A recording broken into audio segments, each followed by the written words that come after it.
Welcome to the Rude Dude Cast. Rude Cast!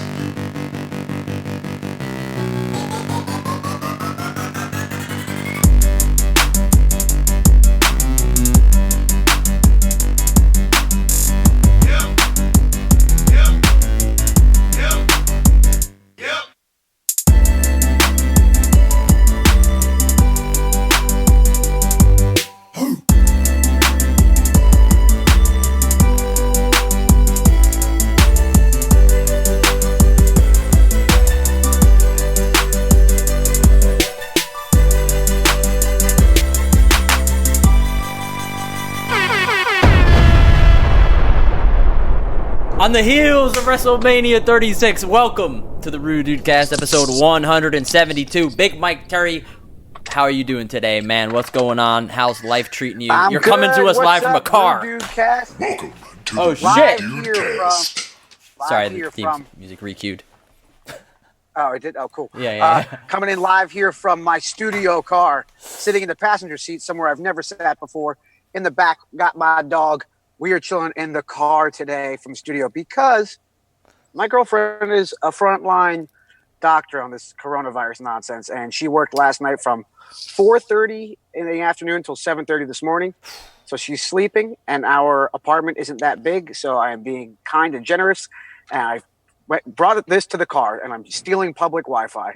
That's awesome. That's great. So if any of you listeners see or hear anything weird, it's because I'm literally in the car in the parking lot outside of our apartment complex. Nice. So I got some kids in the corner over here on a squeaky swing. I got dogs barking. I got my dog back here who's probably going to start crying once he's really bored of us. Yeah. No, that's it. I'm happy to be here. Happy to have another Ruju cast. Happy to have some good news, actually. She was telling me, I was like, how was last night? And she said that none of her patients died. That's good. And they actually got to send some people home with the coronavirus who are better. And what they do at her hospital is anytime somebody gets released who had the virus, they play the Beatles' "Here Comes the Sun" over the speaker, like of the whole hospital, but only a little bit of it because it would probably get really annoying. Sure. That's cool. I thought it was pretty cool. And, I went by the hospital and it was covered in cool things of like, thanking the doctors and, wishing everybody good luck. And it's pretty crazy times. And, we're still in the middle of this thing, but I think we're slowly getting through it, And I think we've all kind of adjusted to quarantine better than we did on week one of the return of the Rude Dude Cast. I think everyone's kind of got a routine down of what they're doing. For sure. Which, what you're watching, what you're working out on, not overeating, not overworking out, kind of just getting through life. But Dan, we got so much to talk about. Dan, we got so much about what's streaming, what's fucking happening in the movie world, the wrestling world, video game, comic book, all the stuff that we do on the podcast. But I want to ask you. Are you going to get Final Fantasy VII? Nah, I never played any. I'm glad you asked. Should we do video games first? Because this is the first time in a while that we have actual video game news today.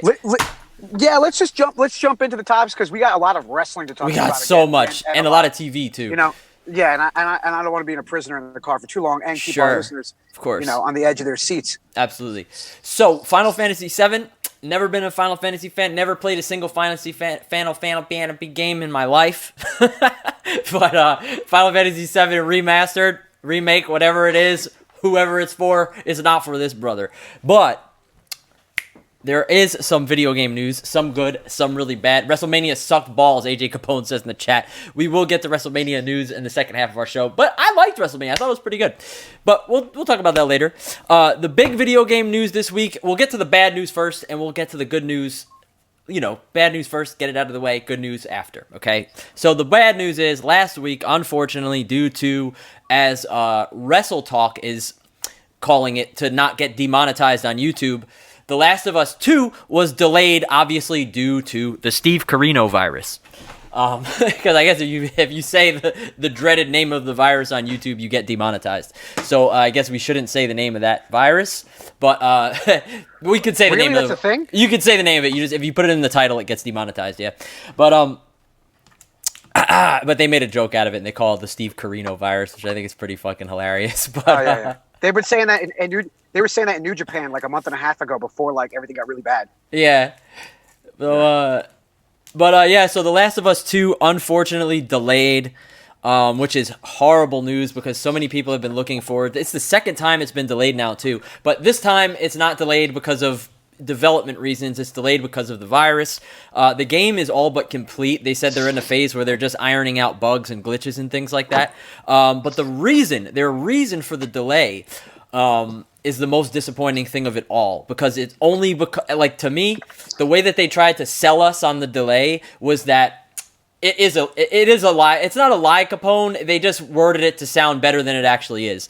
What they said is that the reason they're delaying it is because they want it in the hands of as many players as possible at launch, meaning they want everyone to be able to buy The Last of Us on day one, not just the people who can download it digitally, but people without That's internet. Horseshit. Yeah, of course it's horseshit. They want their sales numbers to be better than the last game. That's what it is. Yeah, but they could still make a ton of money. Everybody's home right now playing video games. Of course. They think by delaying it, once all the shit blows over, that video gamers aren't going to buy it. Like, they're going to buy it, but people might actually be going out more in the world, you know? Oh, yeah. Well, this is it, right? This is what I think it is. I think it's a combination of the fact that they probably cannot produce physical copies of the game, at least in the capacity that, you know, they would need to like break all their records and shit. The thing is, most people these days buy games digitally and download them, especially on console, or especially on, you know, just in general.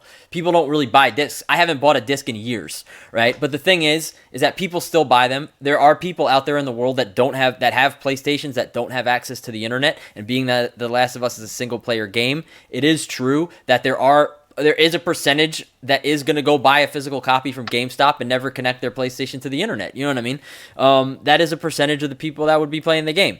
And there's also the fact that they have like special edition versions of the game that come with like a backpack and a fucking stupid statue or something like that a lot of people are going to buy, and it's going to make them a lot of money. And they probably can't produce the stuff for the special edition of the game, so they're going to delay it until they can produce all versions of the game. So I guess it's not that bad of news. Then I mean, everything's getting delayed and pushed back anyway. Of course. So I mean, it's shitty news, but there's plenty of other games to play. You know, AJ Capone says it's a real small percentage. It is a real small percentage, but like I said, the reason is they're saying it's because they want everyone to be able to play it day one. That's not the reason. The reason is because they want their numbers to be as good as it was for the last game. So when you look back on this in history, it will say and it will read that The Last of Us blew Last of Us 1 sales figures out of the water. They don't want it to be any smaller than it needs to be. So that's the reason why. You know what I mean?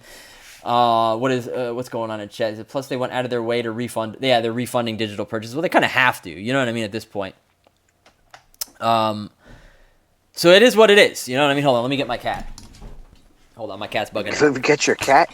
Oh, okay. Get down from there. So I thought that they were making a Last of Us TV show or a movie, the last I heard, or was that Days Gone? I'm sorry, what'd you say? Either way, I heard. No, I said I thought they were making a Last of Us TV show or movie. Yeah, so there was years ago. There was talk of a Last of Us movie that was coming out, or that was being rumored to be in production. Talk had been going on for years, and that kind of just fizzled out. And now it's being produced into an HBO show, which is fucking awesome because there's no other network I would rather see that produced on. You know what I mean? My only concerns are the casting, right? They got to nail the fucking casting. If those characters are so beloved that if you cast the wrong actors, it will fail. But anyway, I mean, I feel like that's a lot of things, but of course, that stands for a lot of beloved franchises like comic books that get turned into. You know what I mean? Like they got the right guy for Rick Grimes. If they didn't do that The Walking Dead would have failed too. You know what I mean? So the good video game news this week is the PlayStation 5 controller has been revealed. It's more than likely that the PlayStation 5 will probably also be delayed. It's slated for release in holiday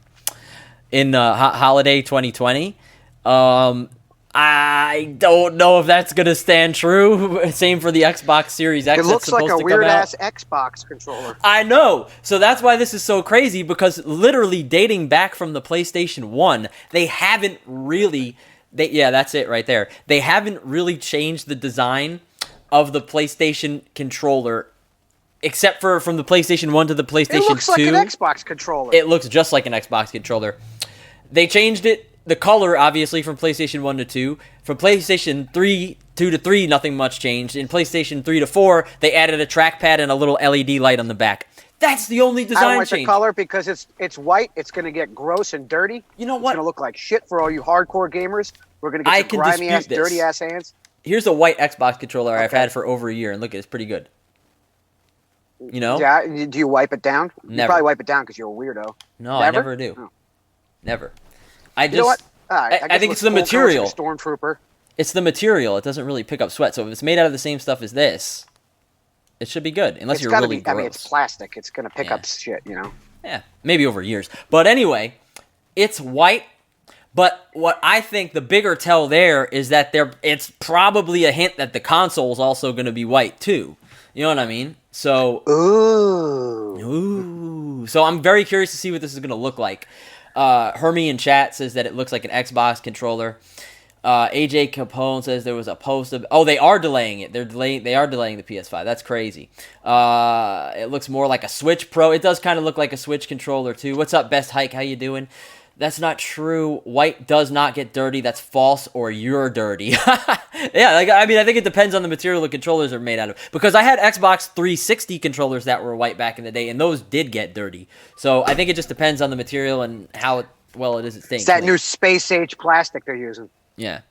The other video game news this week is that the new video game by Riot Games, Valorant, is in closed beta and just fucking blew up on Twitch yesterday. Like astronomical numbers. Like some of the biggest numbers I've ever seen on Twitch. This game yesterday had 1.7 million. That was the height that I saw it at, but it could have went higher than that. At one time, 1.7 million concurrent viewers on Twitch. To put that in perspective, on an average day on Twitch, like the biggest game usually has like somewhere between 1 and 200,000.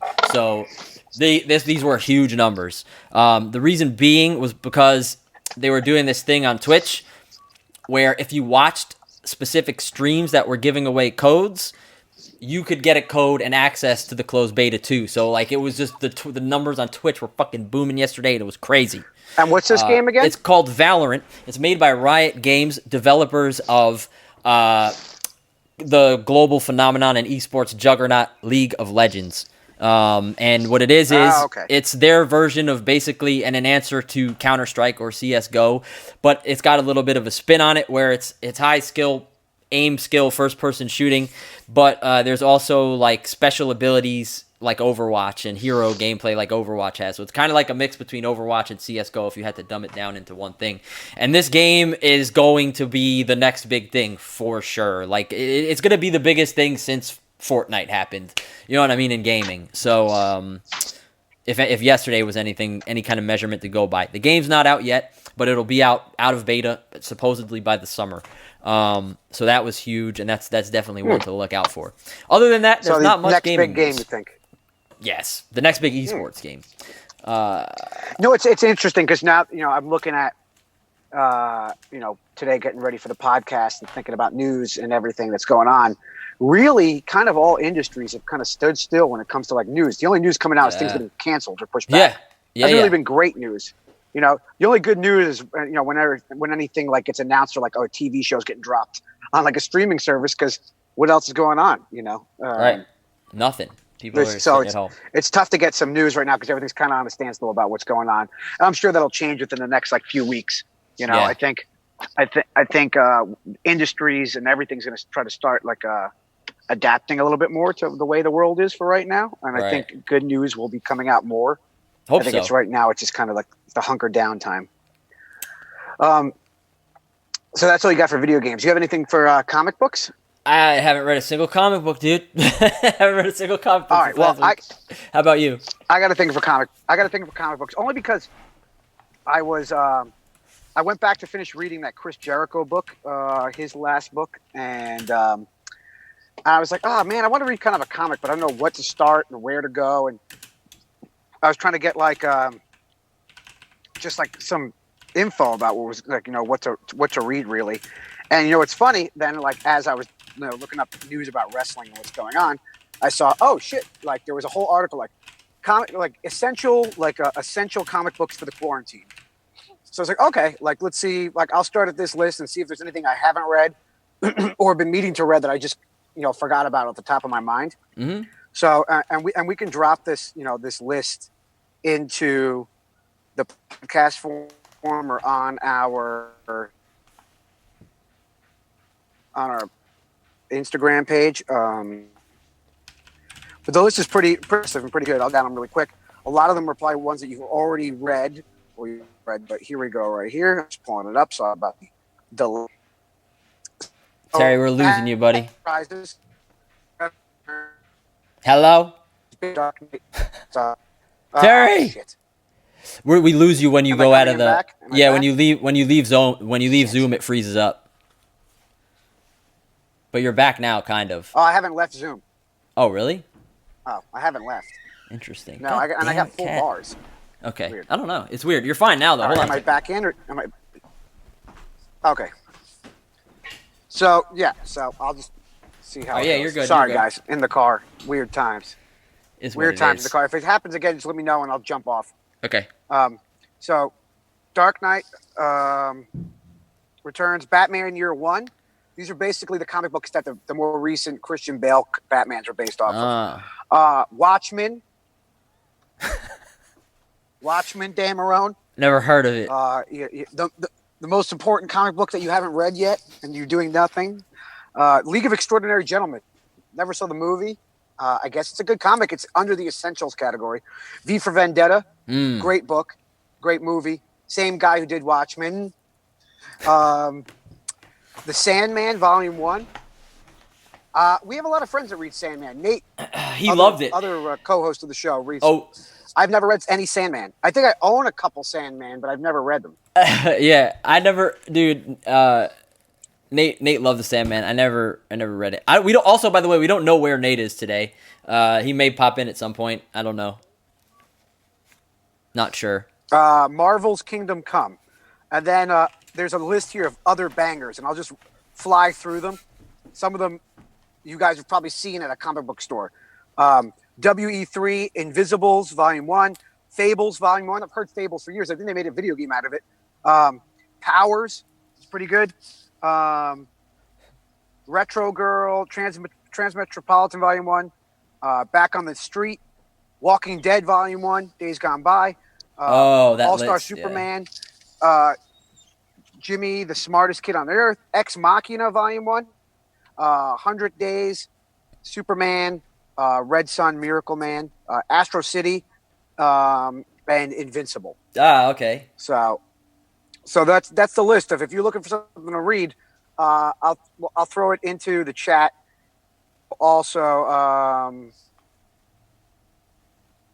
we'll throw it on our Facebook page. Sweet. Yeah. It'll be good for you. All It's that good to shit. read a little bit. All you streamers and gamers. It's true. It is.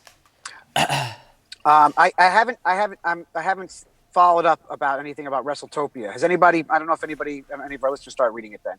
I don't know. Let's see. I don't know if issue 6 came out. Let's see. Invasion from Planet WrestleTopia. Let us see. Comixology. I don't think it's out. One. Few more. I'm checking right now to see if they released issue 6. They did not. So that's supposed to be out this month at some point, though, which we reviewed on the cast last week and the week before. Good comic book. Definitely worth checking out. If you like wrestling, especially.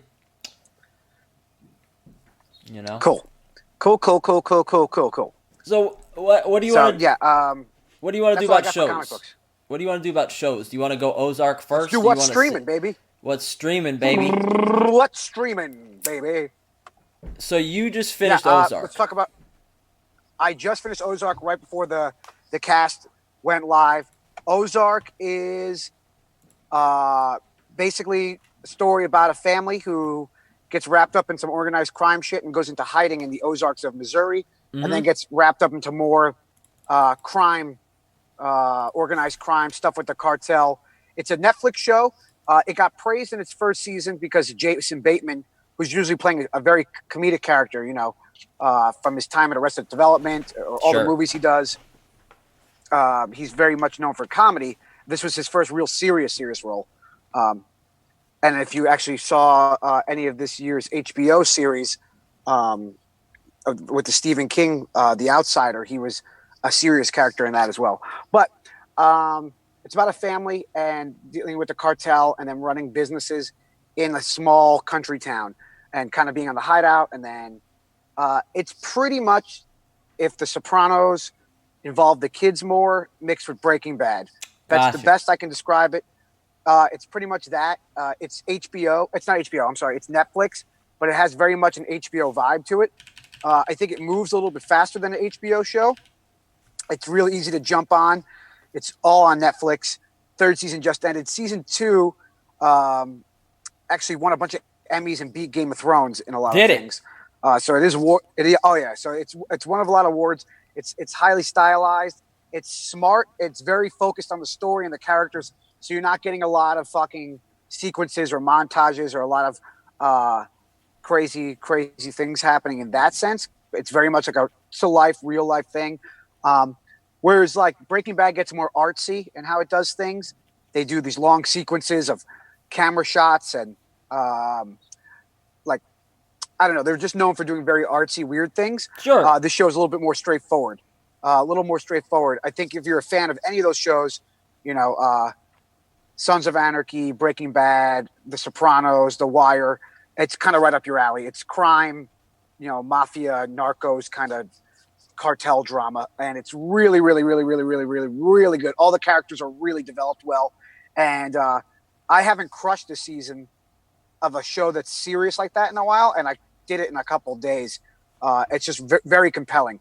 The episodes are about an hour or so long, and there's about 10 in a season. Nice. So you really can't go wrong with it. I don't want to spoil anything, but things are fucking getting crazier.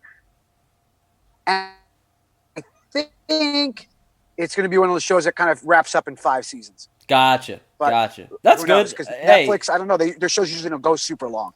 5-6 seasons is the perfect length of time. You ever notice when a season goes into like season 7? Like, remember, speaking of Netflix series, like Orange is the New Black. You remember how that show was really good up till season 6, and then it started to drop in quality a little bit after season 7 or after season 6, right? Season 6 is always the peak, right?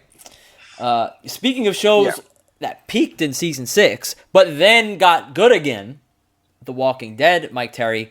As we reported on the cast last week, the season finale, which was set to air this coming Sunday, has been delayed till later this year. Another victim of the stay-at-home order.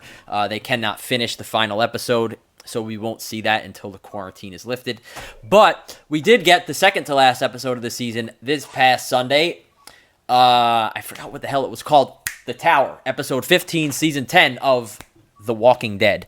Terry, what did you think of this episode, man? Are they reusing episode titles? I don't think so. Not to my knowledge. Oh, I felt like they are. I don't know why. Last week was Look at the Flowers. This week was The Tower. So, Look at the Flowers was obviously a reference to to the famous line Carol had back in season 4. That was in that episode, which was called The Grove. Don't ask me how I remember that, but that episode where Carol used the line "Look at the flowers," that was season 4, an episode called "The Grove," and so I think that line was just kind of like a little tribute to the past. You know what I mean? I thought this episode was good. I think it's a nice setup episode for the finale. Yeah. Whereas not like other seasons. Season episode 9, right? This was episode 9. Episode 15 is usually like. Well, episode 15. I mean, like this, it's the second to last episode of the season. Yes. Yes. Usually, there's a lot more craziness happening, more action, and not that this was a boring episode by any means. I think we're just so used to these big wars happening in Walking Dead. Yes. I like the pacing of it better, and I felt like it was a nice setup to continue on the finale, where sometimes the finale just seems more like a wrap-up episode. Yeah. I think the first half of the finale. When it does air, will be, action-packed, and then we'll kind of like chill out towards the end. And we do get a sneak peek into how it's going to be. At the end of this episode. We did see little spoilers for the finale, but we got the trailer for the finale, and it showed that we will be getting the return of Maggie, played by Lauren Cohen, who has been off the show for a season now. So now that we saw Michonne leave the show earlier this season, so it'll be good to get another like season 2 OG back on the show. You know what I mean? Since we just saw a big OG just leave. You know what I mean? It's good that we'll have one back. So that'll be kind of cool. She's coming back in the finale. Terry, now that you've seen more of the new character, the princess, what did you think of her in this episode? Oh, I loved her. She reminded me of one of my favorite people on Survivor. Really? She looks and sounds just like her. She kind of reminds me of Rosie Perez, the actress Rosie Perez, who's you know who that is? Yeah. She's like a fast talking Puerto Rican kind of woman. Yeah. I thought she was funny. I thought she was funny. I thought it was very comic booky how the horses got blown away and like ran away. Very much like something that would happen in a comic book. Mm-hmm. It was nice to be reminded of the comic book, I feel like, with her character. We forget after so much seriousness that this is a show based on a comic book. And that was a very much comic book scene of things. Yes. You know? She's a very like sensational, over the top type character. You know what I mean? But all of her personality quirks are pretty grounded in just like her being isolated for a year. You know what I mean? She's fucking weird because she's been by herself for a full year. You know what I mean? Like her not knowing if Roblox Muff, thanks for the follow there. I appreciate you. You say rude dudes in chat. Welcome to the podcast and welcome to the stream. But that's why her character's that way. You heard her say to King Ezekiel and Yumiko and Eugene, like, wait, are you guys real? You know what I mean? She wasn't even sure if what she was seeing was a mirage because she's been by herself this whole time. So that's why she's so socially odd, right? Like she kind of like was manipulating them into like having her tag along, right? Now, in The Walking Dead, when people get manipulative, it's usually because they're plotting to fucking kill you or steal your shit, because that's the nature of the apocalypse, right? With the princess, we're so conditioned as viewers to expect that from new characters. Like, that's the thing about every time The Walking Dead introduces a new character, it's like, as a viewer, do we trust them? Are they plotting evil bastards, or are they really just nice people that want to join and befriend the group? You know what I mean? Yeah, that's going to be the case for anybody you meet in the apocalypse ever at this point. They've had so much bad times that, you know, it goes back to the original Walking Dead, like 3 questions, like, where are you from? How many people you killed? Do you have any other people? You know, all that shit, the interrogation questions. With her, you know, you kind of get this vibe that she's fucking crazy, but there's something like genuine. Like she's clearly trying to help them and just kind of batshit. Yes, yes. And I thought the scene with the whole scene with the landmine field kind of played out a little too long. Mm-hmm. But I thought that it was more proof of endearing that like she was really trying to do good. Yes. On the landmine scene specifically, what kind of like I liked it. It was fine. It was a perfect example to show like what her character was kind of like. But the problem that I took with it was that they literally just did the exact same scene in Fear the Walking Dead this season, and they hired. Well, they promoted Scott Gimple from showrunner of The Walking Dead to overseer of the entire fucking franchise, the shared worlds, to make sure that there's stuff that isn't too similar going on between the 2 and now 3 shows, and of course the Rick Grimes movies that are coming. You know what I mean? They don't want to have, you know, recreations of the same death happen twice. You know what I mean? Or, you know, they don't want to overuse stuff too much. But there was just the same minefield scene that happened this past season on Fear, where they were like afraid to take another step, and they were standing there like counting their steps and shit like that. It was the same thing. Is that laziness? Is that laziness? Do they not talk to each other? I think Scott Gimple wasn't doing his job, dude. So I don't know. I don't know, dude. Like I don't know. Kind of weird, but I think it was actually done better on Fear. But which is like the rare times where like Fear the Walking Dead is, you know, does anything better than the main show. But, but anyway. It's also like who the characters are in it. Like you got this new girl, and it's like, all right, you got Eugene, and then you got what's her name? Connie? Not Connie. I don't know what this one. Yumiko? Is. The one that's with Yumiko. Yumiko, yeah. No idea that's her name. Yeah. I only know because I know her from the comics. I never would have remembered it just from watching the show. Yeah. There's these characters that you care about, but they're also like a quirky bunch because Eugene's there and this quirky princess, and Ezekiel's a quirky character. So you got these three quirky characters, and then Yumiko. So it's just the grave danger of the mines were never felt in my eyes. Like I never felt like they were going to die. Never. No. Yeah. Yeah. So because it took too long to play out, I was just like, all right, this is. Yes. And from the preview and next, I'm not like you. I don't give Walking Dead as much leeway anymore. This season has been really good, but when their shit is crappy, I like. You got to call them. You got to call them on it. Yeah. I mean, especially especially with today's standards of television, right? When we have shows like, listen to this segue, Westworld, which was fucking phenomenal this week and the past 3 weeks. Jeez, dude. Full spoilers. Westworld? Spoilers for Westworld, by the way. If you haven't watched it, maybe mute the stream. All right? Yeah, maybe what we'll do is we'll start time stamping the podcast like we used to, where we talk time. That's a tall order. That's a tall order. We used to make Dan produce the shit out of it. Yeah. And like basically be like 1 minute and 45, we start talking about Westworld. Yeah. So skip ahead. Skip ahead for the next like 5-10 minutes if you're listening to this, or come back. I'm trying to figure out before we get into any sort of spoilers with Westworld. Sure. Where, and I was having this talk with my girlfriend.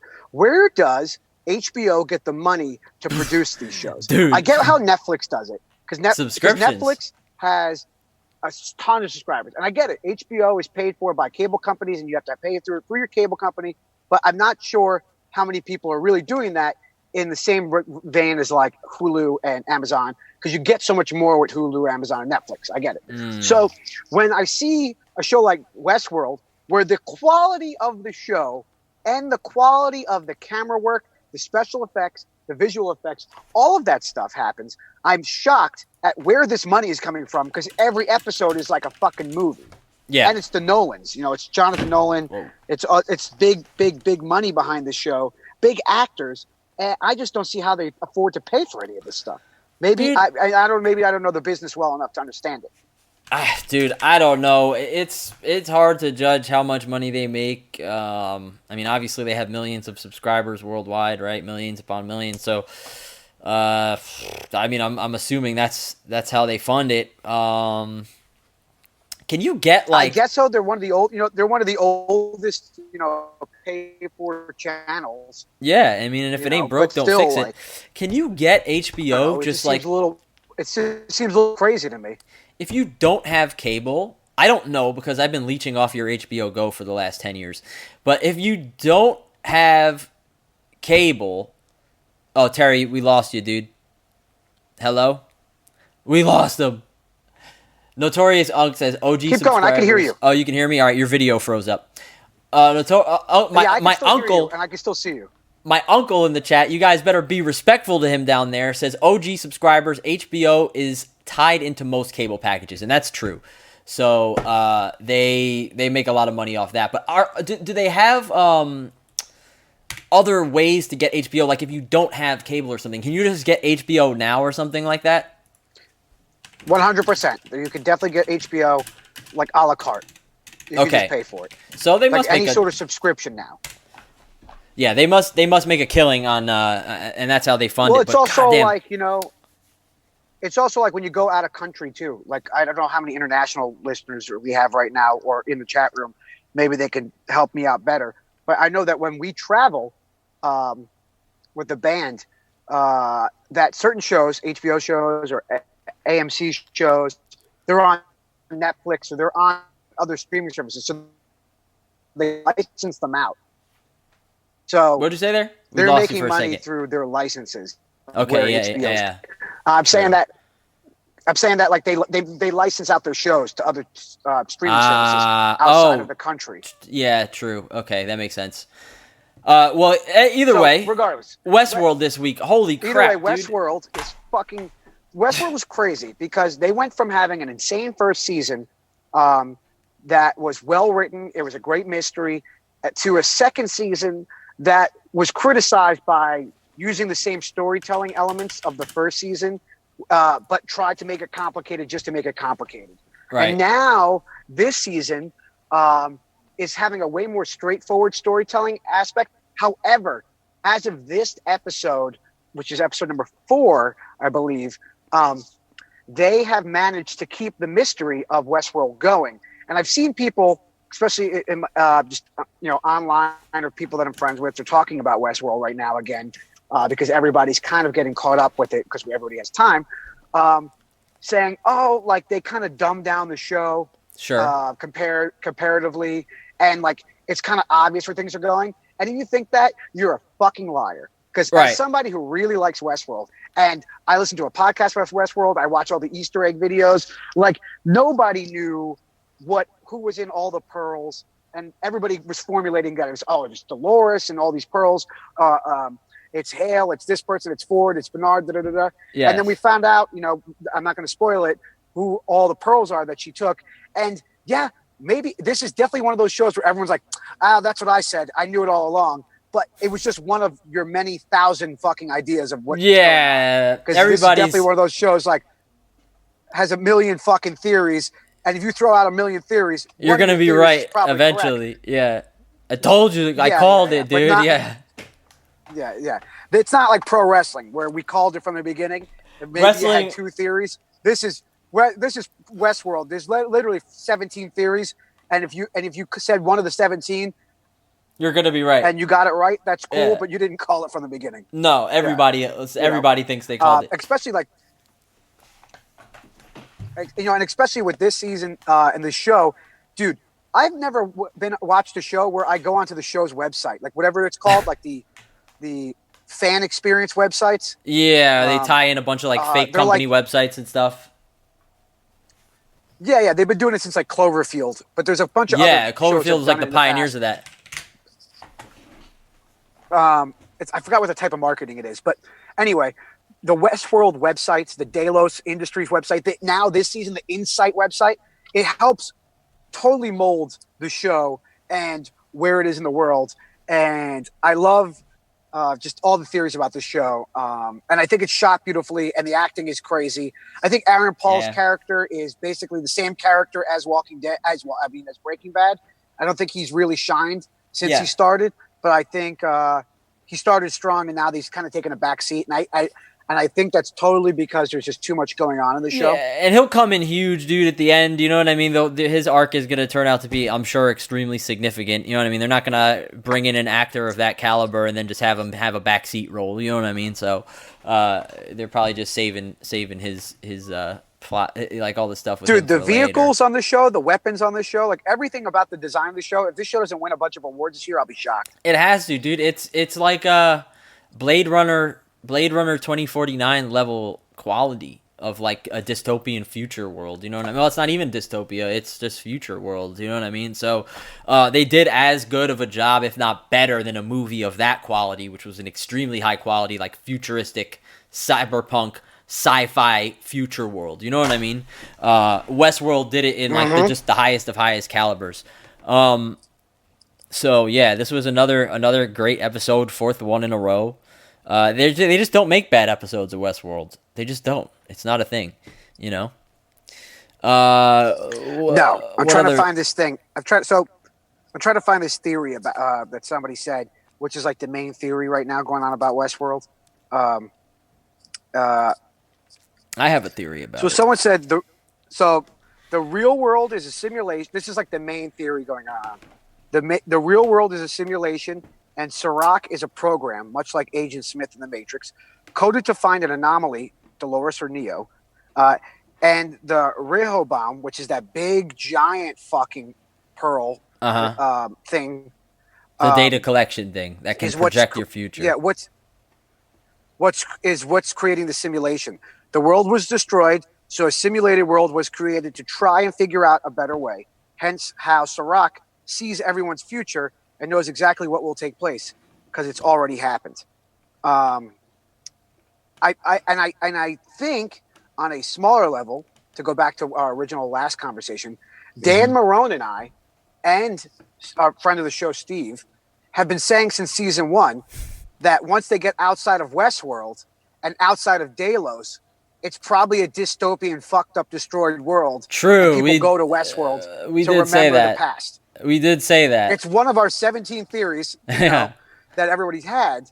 I know you have a theory that there might be on space. Yeah. Or outer space, perhaps. So I think because they've been hinting this whole time that there's a bigger project or there's a newer project that they're working on, a new park or something that's like a park that is in the works, right? So I don't think we're in a simulation. I think we're in the real world, but I think Delos or whatever company is taking over Delos or whatever, and what this data collection thing is coming up with, the reason why they're collecting data on all these people in this way where they can telegraph someone's entire life is because I think that they're building a mirror world park in space. I think they made a real point in this episode to show all those rockets launching. They showed the 2 rockets coming down. Excuse me, I'm running out of breath.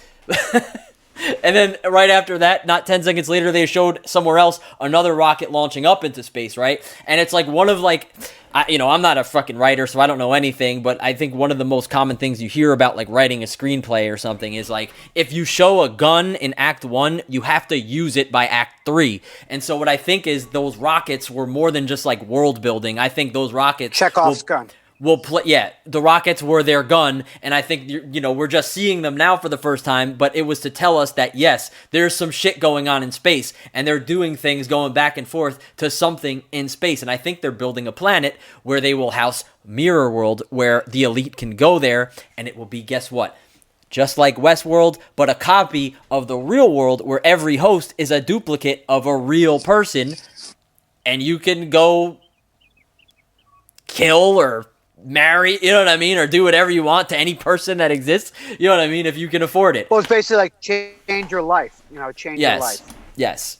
So that's my theory. That's what my theory is. And I think that's what they're getting.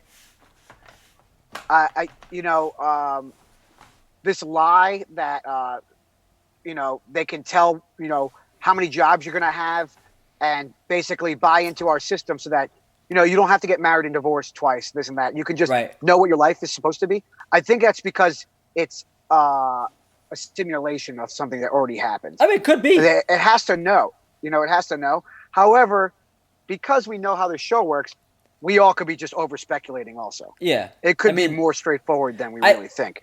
But that scene that we see where Maeve gets shot and all the white fluid comes falling out of the barrels. Oh yeah, well that's indication that there is a massive amount of hosts that are about to be built either by Dolores or for Dolores. That's where Dolores is starting the process of building her army. And then on top of that, in the previous episode, they showed Charlotte Hale with that mech robot from Delos, and she was like, she made some hint about using that down the line or something like that. Oh, so obviously on the website, which totally the mech robot is totally Ed29's robot. On the Insight website, there's a whole thing about the mechs and all that stuff too. So it's definitely going to be coming in. I think we're gonna see a legion of hosts. Oh, go ahead. Hello, Terry, I lost you, dude. You with me? Hello. He's gone. I think we're going to see a combination of Dolores' host army.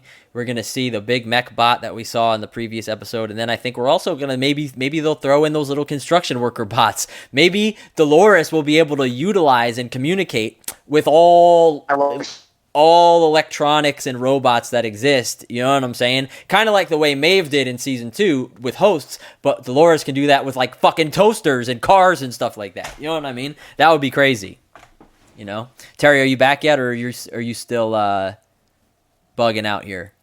Let me kick him from the call, and then I'll invite him back because I don't know. Terry, are you there? I'm gonna remove him.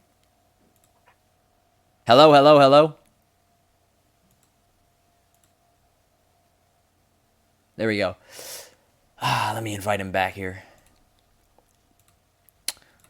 So yeah, Westworld. It was out of the park, out of control. They continue to knock it out of the park week in and week out. And it's the first time I've ever felt about a show of this quality since a couple of years ago when I watched like The Leftovers, which was also on HBO, which was a show of not like visual quality. They didn't have as much like crazy CGI effects and stuff like that, but like, you know, in terms of its writing quality and stuff like that, it was also on that level. My uncle in chat says, saw this before in the 80 degree. I thought it said 80 degrees. In the 80s, Captain Lou had an army of executioners, usually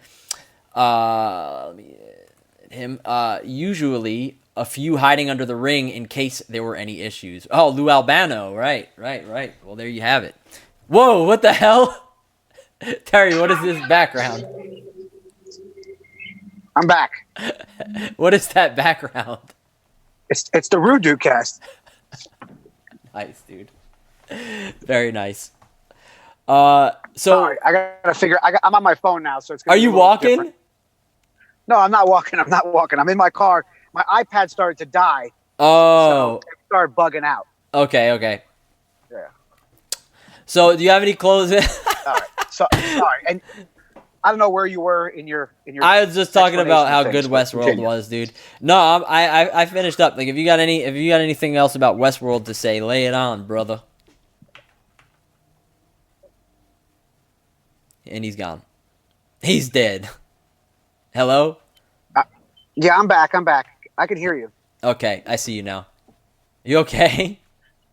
There you go. Yeah, the service sucks. Yeah. So, what are your final thoughts on Westworld, man? Oh, so I thought it was really good. Really good. Hey, Maggie, what's up? Maggie's awake, so I can go back in the house now and have service. Nice, very nice. For the rest of the podcast. Sweet. Sorry. Oh, it's fine. It's entertaining. You guys. He's allowed it. All right, I'll come back in a bit. Just carry on without me. All right, I'll do the WrestleMania preview. Oh shit, I need your list. Can you text me the list for WrestleMania? Hello? I don't know. Talk about something else for literally 5 minutes. All right, 5 minutes. Anything else? Okay, what else? All right, anything else? Well, I'm gonna be stalling then.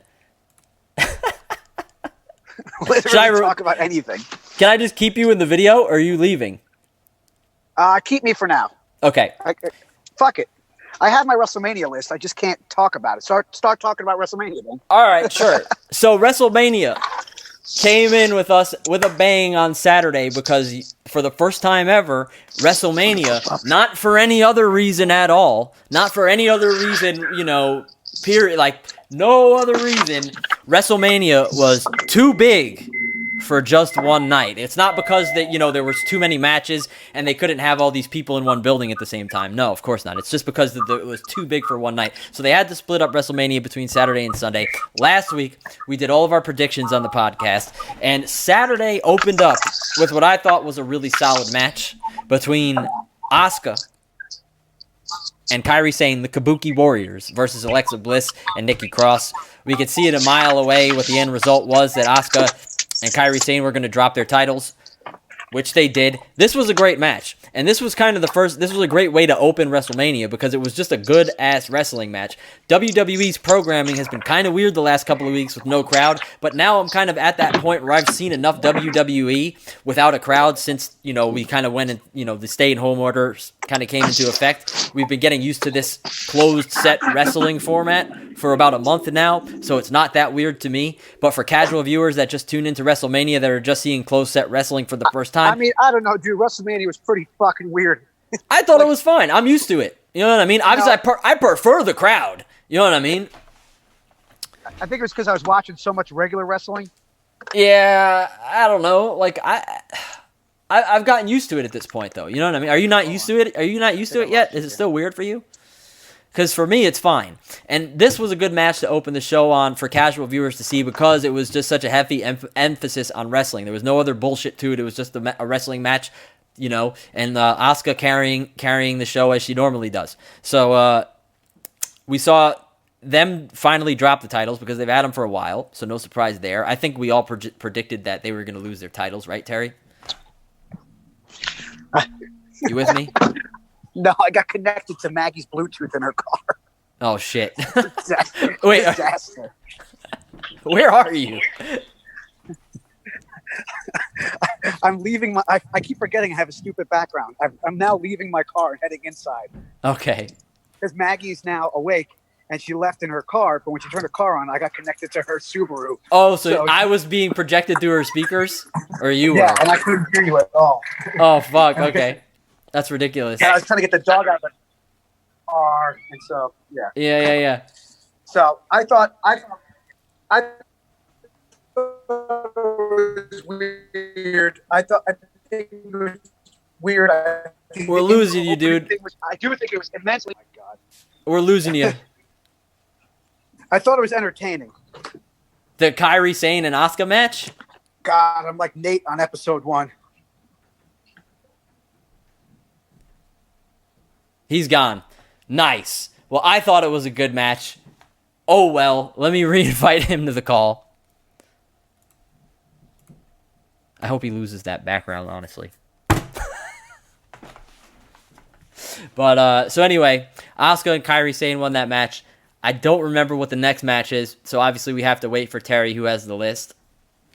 But, yeah, we saw a lot of weird shit at WrestleMania. You know, they did kind of this mix of normal matches, and they had some weirder cinematic matches that were filmed on, you know, they had one match that was filmed on what looked like a damn movie set. You know what I mean? So they did a lot.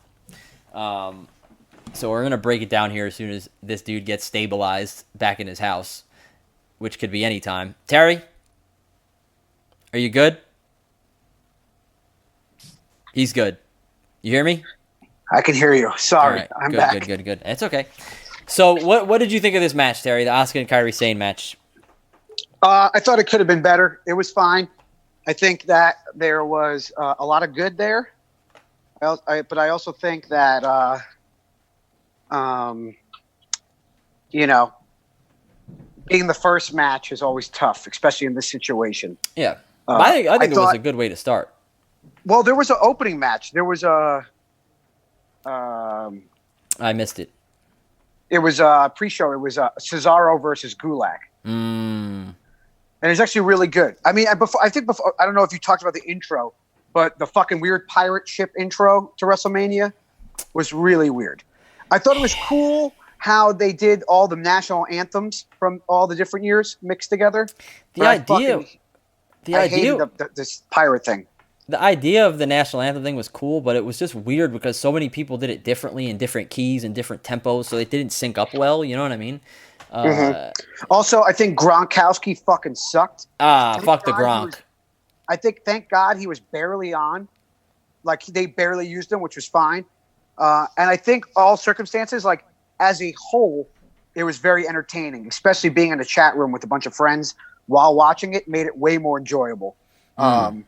And talking about it later on that night with you and Chopper, like, the show as a whole, WrestleMania was better than whatever else I would have been doing on Saturday and Sunday night. Dude. Like, it was better than I thought it was going to be. That's for sure. Like, I was kind of dreading WrestleMania because I was like, dude, this is going to suck.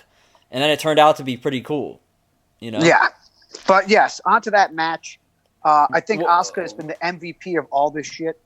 No doubt about it. In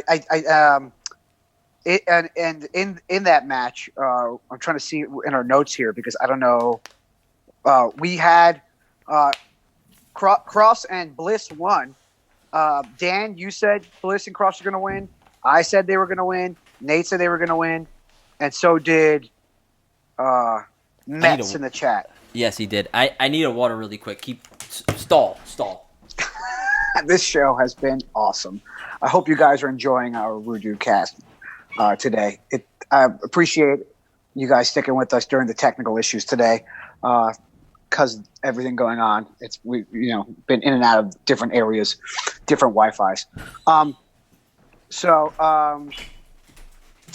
Yeah, I thought WrestleMania was awkward at first. It's really tough without the crowd, and having the announcers there help a lot. They definitely told all the wrestlers to talk more while they were wrestling. Yeah, for sure. They had the wrestlers like yelling at each other way more. Sometimes it was distracting. I also thought it was funny that anytime the referee's back was turned, you'd hear Michael Cole or someone say, like, the ref didn't see it. But, like, Michael Cole is 10 feet away. So clearly the referee hears him say it. Like, yeah. And Hey. there was a lot of silly, awkward things there that, like, probably Dude. shouldn't have been there. And I think overall they were both a success. Night 1, I think, was better than Night 2, but I think despite the circumstances, they did a pretty good job. I agree. Speaking of Michael Cole really quick, I feel like this has to be brought up. Michael Cole was promoted, I'm assuming, for his work over the last month, carrying WWE's announcing duties completely, pretty much by himself and having rotating guests. He got promoted to, I think, just manager of announcing, I think is the title that they created for him. He's probably doing the same thing that he was before, but just now he has a title.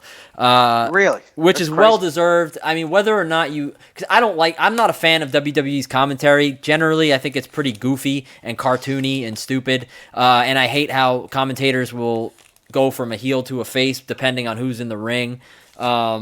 They switch kind of their agenda and what they're about based off of what's being shown on TV. I think they need to be more consistent with their commentary. I think it's kind of weird that they're not.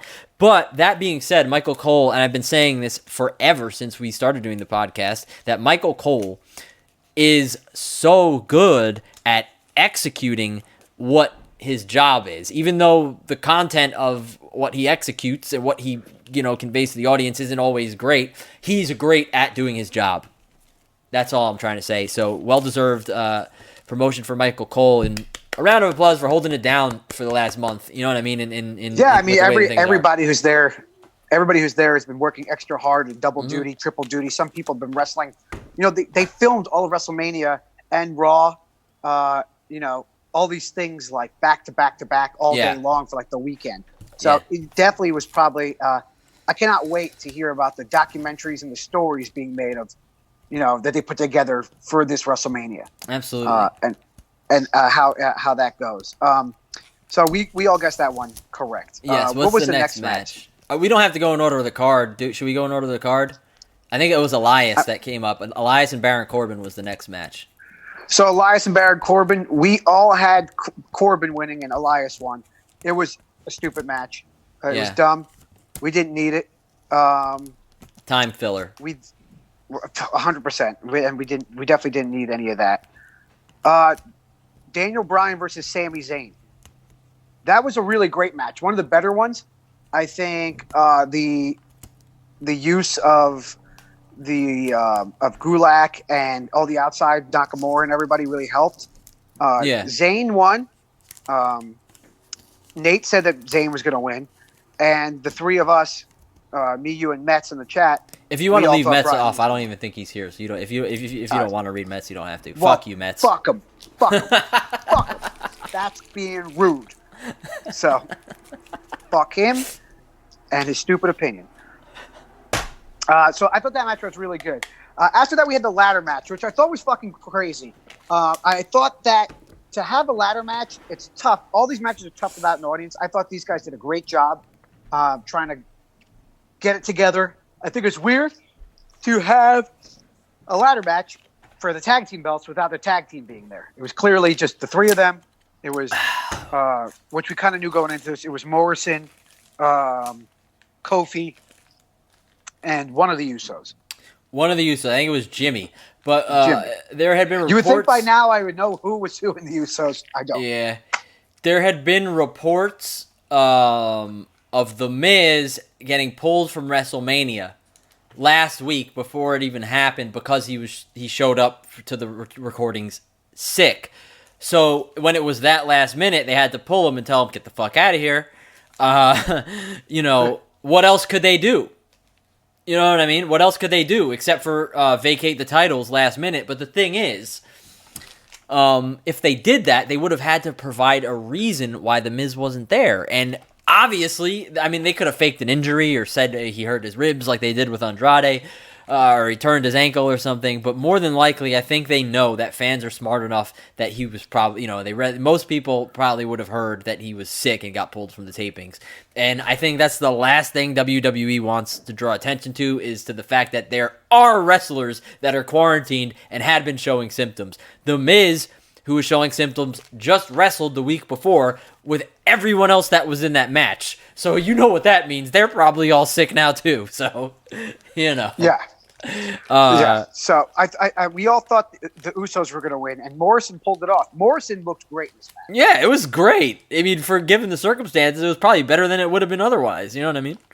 It was a really good match. There were some crazy bumps that I think that like were not caught on camera that I think that they had a crash pad for. Maybe. Like if somebody flew out of the ring and they just like dropped off the face of the earth. Dude, what was the spot? And this is one of the things I love that I'm growing to love about close set wrestling is that you're able to hear the dialogue between the wrestlers so much more. There was one spot where Kofi Kingston, I think he tried to put Jimmy Uso through a ladder, or he threw the ladder at Jimmy Uso, or he threw something at Jimmy Uso, and Jimmy Uso like kind of like evaded it, but he got hurt anyway. And he looked at Kofi Kingston, and he just looked at him, and he goes, "You tripping? You're trying to kill me." Oh yeah, there was a lot of that. I thought that some wrestlers better than others, some too much, some more, like did it well. Whereas like I think my neighbors thought I was watching loud porn because of all the women screaming and the guys grunting. Sure. But there was people who did it really well. All the gronking. Oh God. I think like the ladder match was done well. I think the Rhea Ripley Charlotte match. Ooh, that's my match of the whole thing. That's the best wrestling match of the weekend. And I thought that they were screaming a little too much, but it was really good. And then where somebody like Seth Rollins and Kevin Owens. Kevin Owens is usually really good at shit talking, but he's a babyface, so he was like, a little more reserved. Whereas Seth Rollins was like, and like, so the talking worked sometimes and didn't other times. Yeah. But I guess let's keep on rolling, baby. Yeah. So we had was it Shayna Baszler versus Becky Lynch also on Saturday night? I'm trying to remember the nights. Yeah, Shayna Baszler versus Becky Lynch. We all thought Baszler was going to win. Becky Lynch won. The match was good. I don't think it was a bad match. It's too short. I think that Vince McMahon just doesn't believe in Shayna Baszler. Yeah, and I don't know. I think you want to know what I really think? Oh, go ahead. Well, this is what I think. We heard rumors of Vince McMahon losing faith in Shayna Baszler as far back as Elimination Chamber, but then she went on to dominate every single person in the match. So that kind of turned the tide on those rumors. Didn't she win the Royal Rumble? They didn't even mention it. No. She didn't win the Royal Rumble. She won the Elimination Chamber. Right. This is the thing about that match. It was weird. It was cut short, and it ended in a roll-up where Becky Lynch won. No one expected that. What I think is a possibility is that they had other plans for that match involving Ronda Rousey. I thought maybe Ronda Rousey was going to interfere at the end of that match, cost Becky Lynch to lose the title. Then we get maybe a triple threat match with the three of them at WrestleMania, at SummerSlam or something along those lines. And I think whatever plan that they had before, the stay-at-home orders and before the quarantine and the lockdown and all that, was affected by it, because there ain't no damn way Ronda Rousey's going down there and getting on a plane right now. You know that, right? So I think that's probably why. I think they were saving it for when they can do it in front of whatever outcome they had. I think they're now saving it for when they can do it in front of a crowd. That's my best guess. Oh yeah, 100%. So we mentioned before Kevin Owens versus Seth Rollins. I think this one and a lot of these, I think that it was kind of fucking sucks that it couldn't have a huge WrestleMania entrance. Yes. WrestleMania had no pyro. It was just lasers, closed sets. It looked cool, at times, but like it would have been really cool to see Seth Rollins come out as a god, or like doing something more Jesus-like. Yeah. And this match was good. It suffered from weird booking. The match was great. It was really entertaining. We're at this point of the show where we're used to the setting and like the vibe, and dude, the fucking match ended, and then it turned into it ended by DQ. Then they restarted the match as a no DQ. Yeah, and then Kevin Owens does this huge spot.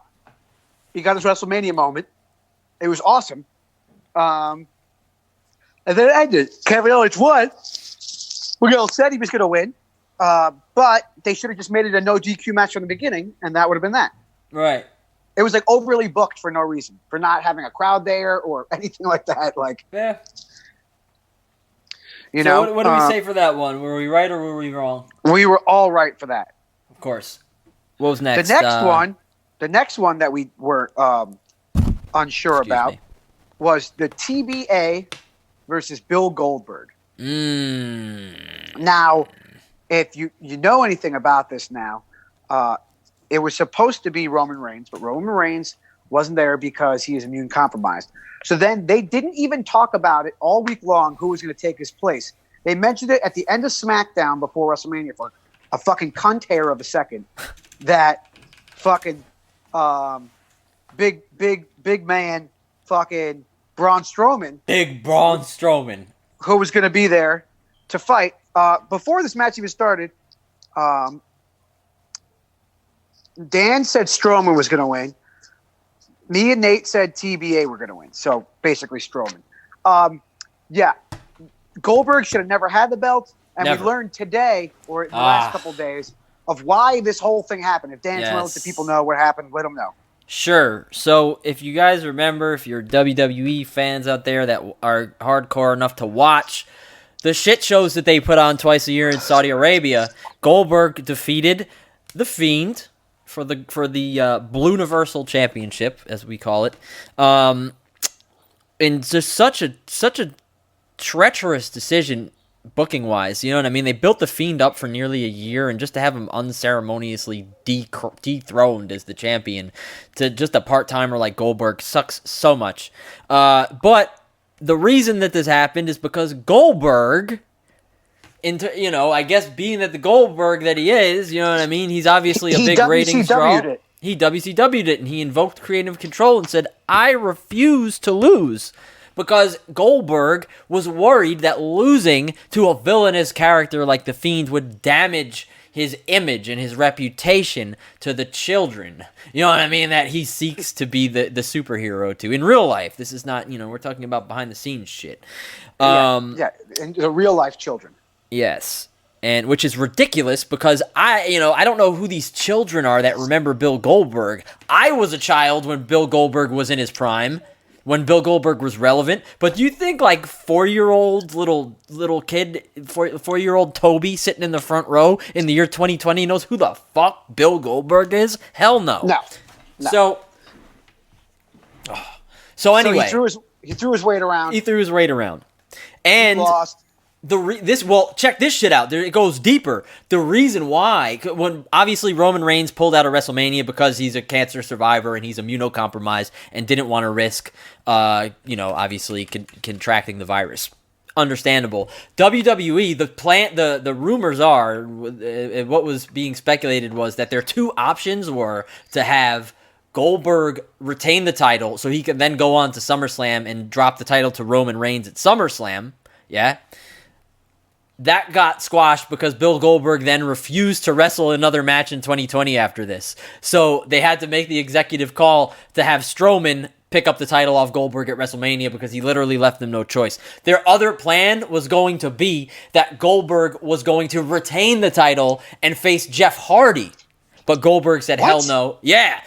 Jeff Hardy, it was going to be Jeff Hardy versus Goldberg. And Goldberg said, nope, I'm not doing another match this year. This is it. So they had to have him drop the title. They obviously didn't want to give the title to Jeff Hardy, so they had Braun Strowman step in, and they gave the Strowman the title. Also, what's going on, Mets?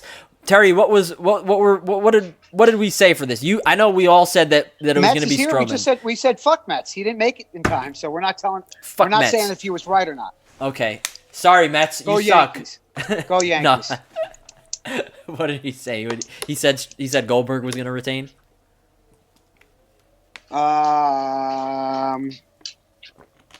Yep, he said Goldberg. You're wrong, Mets. You're wrong. You're wrong again. You're wrong again. Welcome back, Mets. Yes. We were just singing your praises. We were. Yeah, fuck him, AJ says. Oh, shit.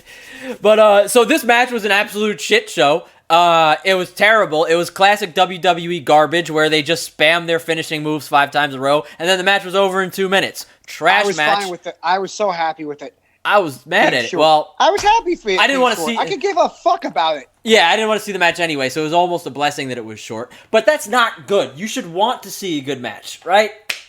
Yeah, but I didn't want to see that. I was ready for it to be over, especially because I knew coming up was the Boneyard match. Everybody's favorite match of the night. With AJ Styles and The Undertaker. I kind of knew what to expect here. Kind of had a feeling it was going to be something along these lines because it kept saying we're going to have on-location matches. We get a cinematic B horror movie fight scene with AJ Styles and The Undertaker that was hilarious. Now, at the time that I watched it, me personally, and I still feel this way, I liked it a lot. I didn't love it. I thought it was definitely the most entertaining thing of Saturday night.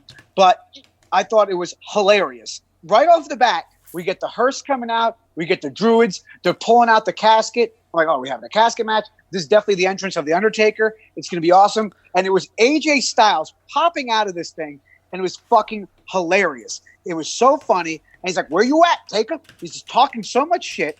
And then we hear the gongs, the motorcycle, and then fucking Metallica. The Metallica song, of course. Because, dude, this just wasn't any Undertaker. This wasn't the Dead Man. This wasn't the American Badass, dude. This was the return of Big Evil Undertaker. Yeah, oh yeah. Okay? This is definitely a hybrid of his Dead Man character and his biker character. Because the storyline called for it also. Yeah. You know, also, AJ... Before we continue, Metz wants me to tell you that he at least got one match right with the 24/7 championship, and he wanted me to tell you that. Oh, with Gronk? Yeah. Yes, he did. You said R-Truth, Dan. Nate said Gronk. I said Byron Saxton would win it, and then Gronk would win it. And then Metz said Gronk also. Gronker. Yeah. Which he won it on the second night, not the first night. Good point. So I love this Boneyard match, dude. Obviously, we have Matt Hardy to thank, not only for the Boneyard match, but for The Fiend versus John Cena, which we saw on Sunday. More on that later. But if it wasn't for Matt Hardy inventing cinematic wrestling, this never would have been a thing, right? This WrestleMania wouldn't have had these two big cinematic experiences on each night. Him and Jeremy Borash in TNA did it. And first, I think, though, you know, that both of these, maybe not the Boneyard match, but maybe the Cena match, were better than the final deletion. I think the Boneyard match wasn't, but I think especially like the WWE versions of those things, you know. But I thought it was good. I thought it was funny. I thought it was weird that AJ lost via a kick. He should have been tombstoned into the grave. Hey, man, Undertaker's got to conserve those knees for his next Boneyard match. Speaking of, now that this has happened, we're getting all these old wrestlers coming out and saying they want to do a Boneyard match. I know Ric Flair said he wants to do a Boneyard match. No, Ric Flair said he would come back as a ghost. He said even have him be a ghost. That would be hilarious. Metz says he wants to see Sting versus Undertaker next. I think, hey, dude, that's now that this went over so well, I think it's a possibility that we actually might see something like that next year. Dude, there's a happy medium here. So basically, if WWE, if McMahon finds out that we all like this, we might be getting this every week on Raw until the quarantine is over, and that's terrible. It's going to be done poorly. If it's overdone, it's going to lose its thing. The reason why it worked so well, man, is because we just watched hours of weird, awkward wrestling in a ring with nobody there. Yeah. So this was a nice refresher and something different. Yeah. Now, if we do this every WrestleMania with The Undertaker, then that's fine also. Because then we know, all right, we're going to get some weird Boneyard, death match in hell with The Undertaker. And I think it could work. If it's with somebody like, say, Sting. Sting would be they have to. They have to. It's not even a choice at this point. It adds some years to Undertaker's already, long run. That he's, he basically doesn't have a real match left in him. I don't think so. And dude. I think that this will definitely, I think he should do it with Sting next year, and then the year afterwards he should do it against the Fiend, and that would be that. Or he does it against. Well, go ahead. What did you say? Or he just does it against the Fiend, and that's it. The Fiend ends the Undertaker next year. Fiend has to. They have Undertaker versus Fiend in a Firefly Funhouse match. Ooh. We know what to expect from it now. We know what to expect from it, so we know we're going to get a career retrospective on The Undertaker, and then that'll be it. Oh, dude, it would be so good. Correct. And we'll get to The Fiend in a little bit. But as it comes to Undertaker and AJ Styles, I thought it was super entertaining. We left WrestleMania Night 1 on a high note, something to talk about, and they did something different. I think it was a little corny having AJ's hand raised up out of the dirt. Yeah. It was clearly a tongue-in-cheek thing, and a buried alive match in an arena doesn't make sense either. We know no one's getting buried alive for real. So at least doing it, with smoke and mirrors, legitimately with smoke and mirrors and magic in a cinematic universe with music and everything, fucking hilarious. Also, I've seen it get 0 stars. I've seen it get 5 stars. I wouldn't really call it a match, but it was definitely entertaining. Not a match. It was entertaining. But I think a lot of people... Go ahead. A lot of people... We were wrong? I said AJ Styles. I was dead wrong. You said AJ was winning. Nate said AJ was winning. I said Taker. And Mets in the chat said Taker. AJ says he has something we can talk about. The Big Show's new show on Netflix. That's true. There is a new Big Show. It hasn't debuted yet, though. I was going to talk about it, but I think it's coming. It's coming soon. It features Jaleel White, Mr. Steve Urkel. Go ahead. Of course. It's been years since I've seen him on anything. So I think, if anything, the Boneyard match being so successful, I think, made just the excitement for night 2 even better. Yes, because we knew what we were in store for. We were in something similar, or if not better, with The Fiend and John Cena. Mike Terry, what was the match that opened up night 2? I can't remember. Sure, it was Liv Morgan versus Natalya in the heater match. So I call it the heater match because this match got some time and it built up Liv Morgan. She won. We got to hear Natalya be extra vocal, which we hate Natalya when she talks in the ring. So she was like, "Come on, yeah!" You know who she reminds me of, dude? Rita Repulsa from Power Rangers. Oh yeah, maybe because her fucking ears on her head too. But she's brutal, man. She's so brutal. But it was a good match. She made Liv look good. It was fine. Make my Goldar grow.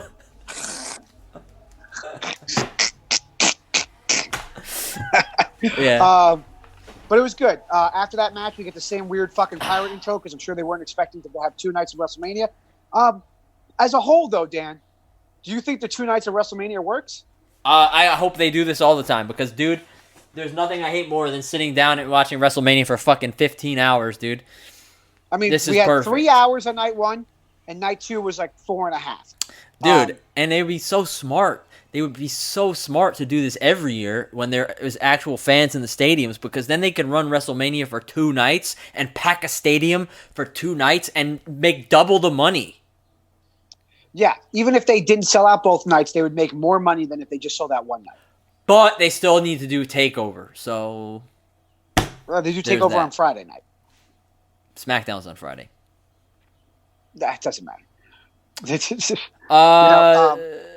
Or they just do a TakeOver a different day. So jumping. AJ Capone says he was watching the Big Show yesterday, so I guess it's out. Oh shit! Yeah, I guess it's out. I didn't know. We'll have our review next week. Everybody watch the Big Show. I'm sure it'll be something. Yeah, it's gonna be something. I didn't know it was also WWE produced. It's WWE produced with Netflix, so that can only mean it's terrible. Probably. So we did Flair versus Ripley. We didn't really talk about it too much. That was the best wrestling match of the weekend. Hands down. Bar none, dude. Great match. They worked the leg. It was a leg match. It was really good. I thought the wrong person won, though. Flair won. We all said Flair was going to win, but I really think that Rhea Ripley needed the win. And I thought it was interesting that Flair was wearing, that Ripley was wearing lighter tights because she was clearly the baby face in this role. Which is funny because, all right, last week I said, and I think everybody pretty much figured that if Charlotte Flair was going to win this match, it was going to be for one reason and one reason only, so she can go down to NXT and add some star power to their roster so they can compete with AEW a little better in the ratings war right now, which AEW is consistently fucking rolling them on every week. So it was just... I think this week might be different. Well, Who knows? We'll see. Because the two NXT takeover matches tonight. Good point. But there are reports coming out now that this is not why Charlotte won the title. There are two conflicting reports happening. The first report is that Vince McMahon still thinks Charlotte Flair is a babyface. So he wanted Charlotte Flair to win because to fit in with the theme of all the faces winning at WrestleMania, so it had like a good happy vibe to it. They didn't want any bad guys winning at Mania, which pretty much across the board is how it was. So that's why that was one report, is that McMahon still sees Charlotte Flair as a face, even though she's been working heel for the last 2 years. But I guess, to him, he sees her that way. Then there's another report which directly conflicts this, that says the reason why Charlotte Flair won was because Rhea Ripley's visa ran out and she would have to return home to Australia. Now, she has not returned home to Australia. There are social media posts recently that prove that she's still in the United States of America, but probably because there are travel restrictions and she probably can't travel back to Australia. But either way, if her visa is up, she still can't work in the United States, and that's why people are saying that. Those are the other reports that for the reasoning why she lost the title. I think both are bullshit, and I think it's because they're trying to win the ratings war. Yeah, or it could be a little bit of everything. Yep. Let's compare then that to the other women's match, which was Bayley versus Tamina versus Sasha versus Lacey Evans. Aha. I think I'm missing another one. I thought it was 5 of them, but it might have just been 4. I thought this was a good match. I think this was one I thought it was better than expected matches. Yeah. I think the one thing about this match that I could say is that this was one of the moments, like Kevin Owens jumping off the Jumbotron in the night before, like some of the spots we saw in the ladder match, that would have really, really, really, really been so much better with the crowd. The one moment that stuck out to me was when Team Bad had that. Naomi's in this match also. Yeah, Naomi was in the match too. When they had their little Team Bad reunion and they did their little thing, even though like Team Bad wasn't that cool of a thing and nobody really remembers it as having any significance in WWE history. Michael Cole clearly didn't remember it. They had to have his voiceover added in ADR. Yeah. But, it's moments like that, like in the Royal Rumble when it's like, when it's like the Wyatt family's in there all at the same time, or the New Day's all in there at the same time, or a faction that was once together hasn't been together and they're all back at the same time. Dude, the fans pop for this shit no matter who the fuck it is. So if that happened in front of a live crowd when they all stood there, the crowd would have been popping off at that moment. Yeah. But it didn't happen. But, it was still cool to see. I was a little disappointed that Sasha Banks didn't win because, Well, you all thought she was going to win. Yeah, but I think Nate thought Tamina was going to win. This is the thing, though. We did get what I was hoping for. Even though Sasha Banks didn't win, we did get what I wanted to happen, which is Bayley retaining and then planting the seeds for Sasha Banks and Bayley at SummerSlam, because Sasha Banks, they had that whole little conflict in the match where Bayley accidentally kicked her in the head and then she pushed her, but actually pushed her to save her from getting decked by Lacey Evans, which she then got decked by Lacey Evans and got eliminated from the match anyway.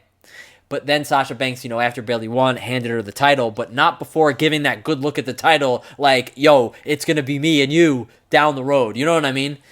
I loved it, and it's better that they're saving it for SummerSlam. You know what I mean? Because it's the 5-year anniversary of when they wrestled in 2015 in NXT. So when they had their match of the year back then, I think it's just perfect, and they should save it for then. So I think it's good.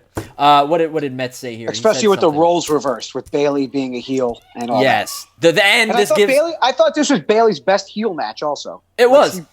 She's getting really good as a heel. I'm not gonna lie. I still think she's not great on the mic yet. She's the perfect heel right now. She's getting hugging people again because of the virus. Oh my god, that would be fucking hilarious. Well, it would be dangerous, but either way, she's getting good as a heel. You know what I mean? She's much better suited as a heel than she ever was as a face on the main roster. Met says in chat, the next pay-per-view is Money in the Bank. His favorite. This is true. I think it'll be really weird for them to have Money in the Bank in a closed arena with all those ladders and nobody there. They already had. Oh, the ladder match was fine on Saturday night. I know, but that's a lot of lot of shit to do to your body with nobody there. Metz says he has to go with Dakota Kai or Chelsea Green tonight, and I hope they win. NXT is going to be good tonight. I have no idea what's happening on NXT. I haven't really been keeping up. I'll give a quick rundown before we get off. Okay. I think I'll pull up a. All right, so we'll talk about we'll talk about NXT and AEW after WrestleMania really quick. What so Aleister Black versus Bobby Lashley. Aleister Black won. We all thought he was going to win except for Nate. We thought that Bobby Lashley was going to win. The Almighty. That match was fine. It could have been a little bit quicker. Yeah. But I think he should have just squashed him. Next up, we're going to fly through some of these. Yeah, let's fly through it because we're going a little long. Otis and Dolph. We all thought Otis was going to win. Otis did win. He got the girl in the end. It was cool. It was a fine match. It could have been a little bit quicker. Yeah. I think it was the best story going into WrestleMania. It was the longest story. Met says best moment of the night. I kind of agree. I think I agree. But also another moment that would have been way better with the crowd was the kiss, obviously, dude. The crowd would have been going nuts. We all know that. Oh, yeah, that would have been huge. Crowd, besides, though, that was, all of that was the way it should have went, and that was fine. It also starts a great feud that could happen in looking ahead with Mandy and Sonya feuding. Otis, feuding with Dolph a little bit, and then Tucker getting upset. Tucker turning heel on Otis because Otis is spending all of his time with Mandy. And it opens what? Mixed match challenge, brother. Sonya and Tucker versus Mandy and Otis. SummerSlam. Oh, yeah. It's got SummerSlam written all over it, brother. Tucker. So I think you're right. I think that's what's gonna happen with them. I think it's a fine story to tell. After that, we had what I thought was the best story, best built thing going into WrestleMania beyond Otis and Dolph, which was Randy Orton versus Edge in a last man standing match. Not a huge last man standing match fan, but I thought this one could have got there. I thought this match was a straight up backyard wrestling match held in the Performance Center. It was cool to take a tour of the Performance Center. It was a tour of the Performance Center. The desk was cool. Everything they did was fun. The problem was it just went fucking 10 minutes too long. Yeah. 10 minutes too long. It's real dangerous with the coronavirus. Dude, that they went all over that building, everywhere. That shit was 36 minutes long. It's the second longest match in WrestleMania history, second to only Shawn Michaels and Bret Hart's 60-minute Iron Man match. Say that again, because you cut out. Okay. It's the second longest match in WrestleMania history, coming in at 36 minutes, second to only Bret Hart and Shawn Michaels Iron Man match. Yeah, and that's a fucking absurd number for a last man standing match.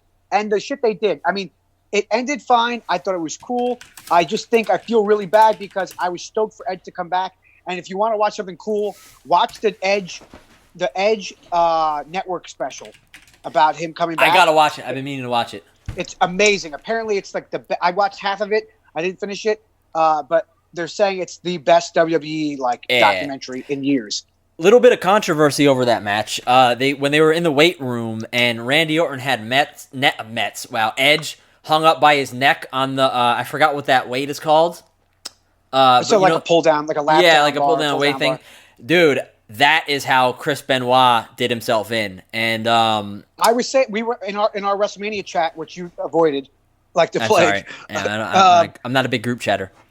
We were going nuts. We were going nuts about that because they literally just showed it on Dark Side of the Ring last week. Yeah, literally just like it's fresh in everybody's minds. Yeah, so that was a little bit iffy, but I didn't really put two and two together when I was watching the match, so maybe they didn't think people would put two and two together either. I don't know.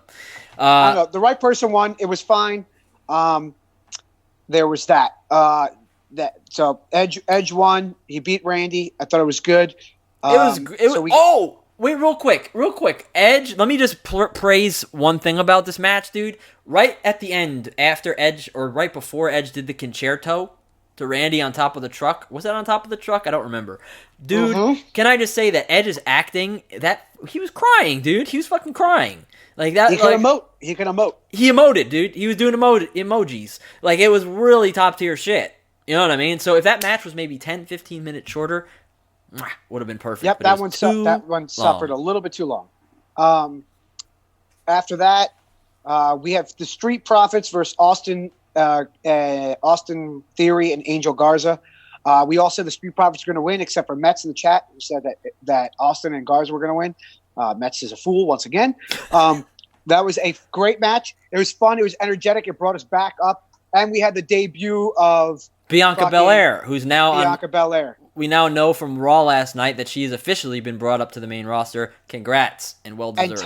And tied heavily in with the Street Profits, and going to be feuding with Zelina Vega probably for I also shouldn't say brought up. I should say move laterally or down to the main roster.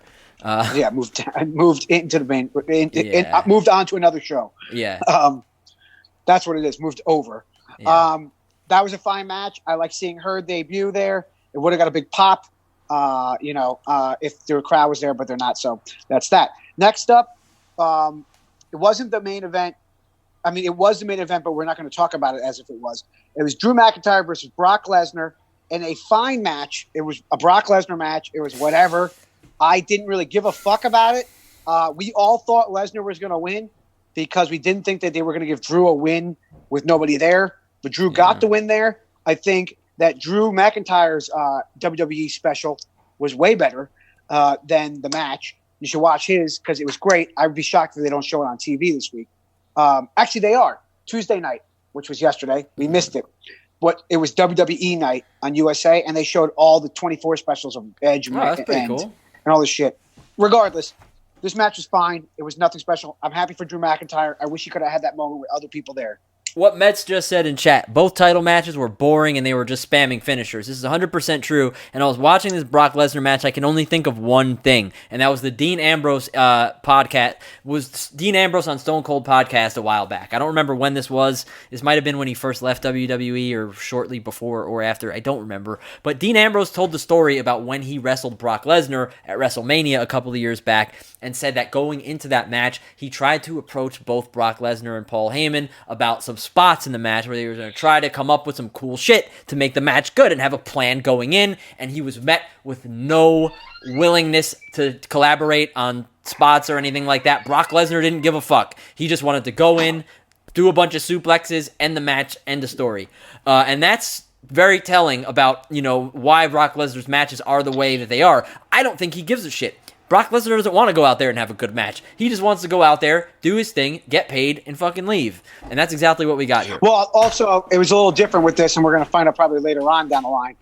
Brock Lesnar didn't want to be there. He did not want to go to WrestleMania. Right. Didn't he throw a shit fit? Well, he didn't want to be there because of the virus. Sure. He didn't want to be there because he thought it was stupid. He also lives in Saskatchewan, so he had to come into the country, which right now is very hard to do for anybody. Right. So he had to travel to WrestleMania. The reports are that the first match recorded for WrestleMania was that match. So he probably wanted to get in and get out. Because he wanted to get in and get the fuck out. He didn't want to wait around. They did the match, and that was that. Mm-hmm.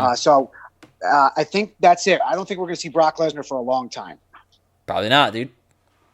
I think that's a good thing.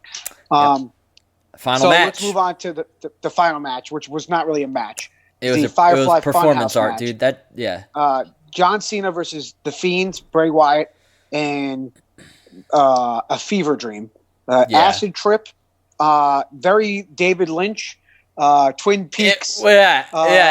Produced by David Lynch, directed by David Lynch.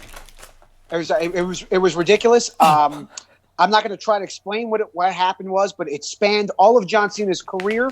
It went into alternate universes, and it was the what if Bray Wyatt had beaten John Cena 6 years ago at WrestleMania 30, and if John Cena had turned heel, what his character would be like. And basically, it ended with Bray Wyatt counting the finish to John Cena. I'm trying to explain it. If anybody who's in the chat is hearing this, you would just watch it because I could explain it. A good thing to compare it to, dude, really, is Scrooge. If you've seen Bill Murray, Scrooge, it's the same thing, just with John Cena and The Fiend. Oh, you're talking about like the Ghost of Christmas Past? Yeah, taking him throughout his life and shit like that. You know what I mean? That's a Christmas Carol story. It's not Scrooge's story. It's Scrooge, the movie. Yeah, but the movie Scrooge is based off of Christmas Carol. Yeah, but I'm saying the match was reminiscent of the movie. Right? Yeah. No, the movie. Yeah, dude. Something. Okay. No, the movie Scrooge is based off of A Christmas A Carol. Christmas Carol. All right, so it's basically a Christmas Carol. Yes. I personally loved it. Metz doesn't seem to like it. He said, of course, he said it was boring. See, I liked it.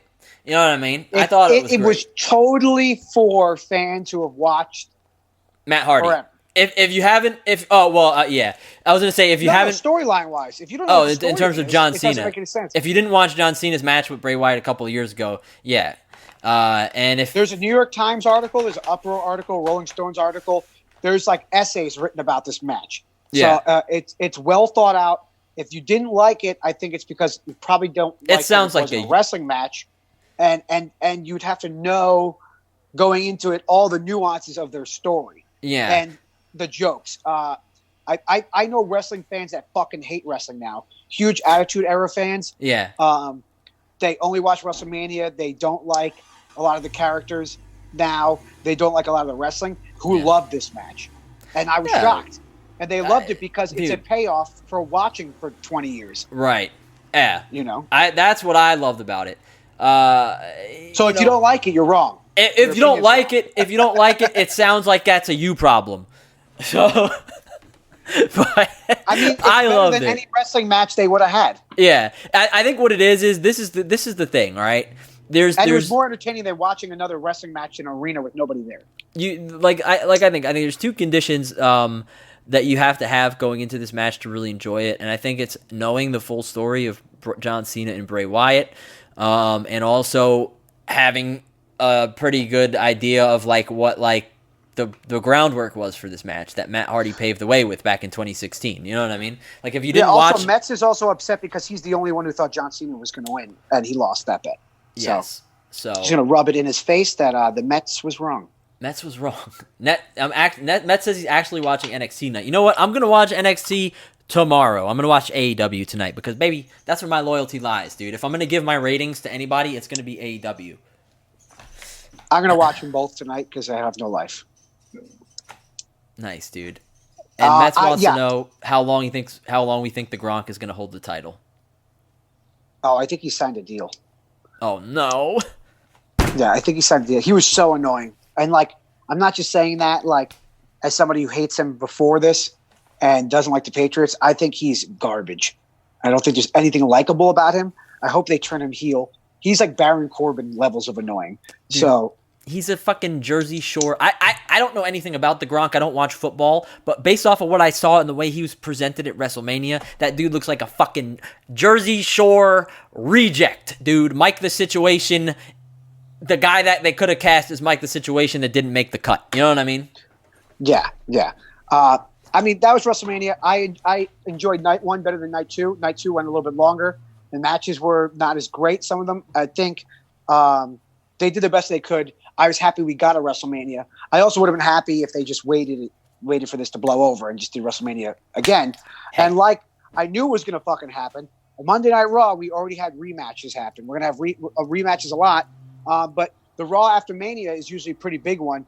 Dan, tell us who came back, who debuted, while I pull up the card for NXT tonight. Nothing happened on Raw, dude. It was a lot of recaps of WrestleMania and some footage that they shot that all took place after the match and stuff like that. A lot of interviews and stuff. There was a couple of matches, a couple of really long matches. We got a really long Aleister Black match. I think we got Ricochet versus what's the other dude that recently got buried? Cedric Alexander. The two guys coming back from their burials. And then there was some other... Asuka and Liv Morgan had a great match on Raw. Asuka won, of course, tapping out Liv Morgan, but it was a good match. It was a competitive match that went on for a long time and made Liv Morgan look pretty good, just being in the ring with somebody of a caliber like Asuka. Other than that, Raw was kind of dog shit. Oh, and they did the Big Show versus Drew McIntyre. Which was apparently happened after WrestleMania went off. Yeah, so the way that they did it, stupid. The way that they did it was they could have just literally just pretended that it was on Raw, but the way they did it was Drew McIntyre came back out after he beat Brock Lesnar to do an interview with interviewer number 3, and Big Show interrupted him. This is moments after his match at WrestleMania. He just long enough to go get his nameplates changed into the belt. And the Big Show interrupted, called him out, and said, "Hey, there's me here. There's a referee. What do you say?" And so they did a match, and Drew McIntyre beat him in about 5 minutes. Nia Jax returned. Bianca Oh, Belair. yeah, big Nia Jax. Yeah. She's back. And, Bianca Belair. This is where they confirmed that she's now on Raw. The one thing I loved so much about it was because, they kind of brought her in with the Street Profits. Now, I don't want this to be a thing. I don't want her to get turned into the Street Profits manager because she's way too good to be that. You know what I mean? No, yeah. She's way too good to do like what Selena Vega does in the ring. You know what I mean? Outside the ring. You know what I mean? And that's not a knock against Selena Vega because Selena Vega can wrestle, but she's also very good at the manager role. But Bianca Belair, dude, she's got like a bright future ahead of her. I think she's one of the few, because like when they bring people over from NXT to the main roster, they either sink or swim, because you could be amazing in NXT, but your style and your character may not necessarily translate to the main roster if all the 60-year-old detached men like Vince McMahon and Michael Hayes don't like you or don't understand your character. I think Bianca Belair is going to be someone that Vince McMahon sees and he gets it, he will click it, it'll click in his head, and he will want to push her to the moon. That's my guess. Oh, yeah. I also think he probably loves her look and her athleticism. Yeah, she's big and strong, and she's going to be able to throw smaller people all over the place. He's going to fucking eat that shit up because he's 75 years old, and he doesn't understand anything else except for loud noises like people getting slammed into the mat. So Vince McMahon will love her, and I think this is the start of a good thing for her. You know what I mean? Yeah. So there was that. Right, let's jump into NXT tonight. I know this is retroactive for anybody who's watching this on YouTube later on or listening to the podcast. But we'll just go over it quickly for anyone listening live, just so you know what's happening. AEW tonight, Chris Jericho joins Tony Schiavone on commentary, so that'll be fun. The Exalted One, Brody Lee, will be in action. I hope they do something better with his character this week, because I'm not loving the Exalted One just yet. Lance Archer will be in action. I hope it's a squash. He's great with Jake the Snake. AEW World Tag Team Champion Kenny Omega and Michael Nakazawa versus the Best Friends, so that'll be fun. And then we have the first round of the TNT Championship Tournament, so Cody Rhodes versus Shawn Spears, and then we have Britt Baker versus Hikaru Shida in a match. She's gonna be she's the best, dude. She's the best. So that will be good. I don't know if it's live. I don't know how AEW is doing their things anymore.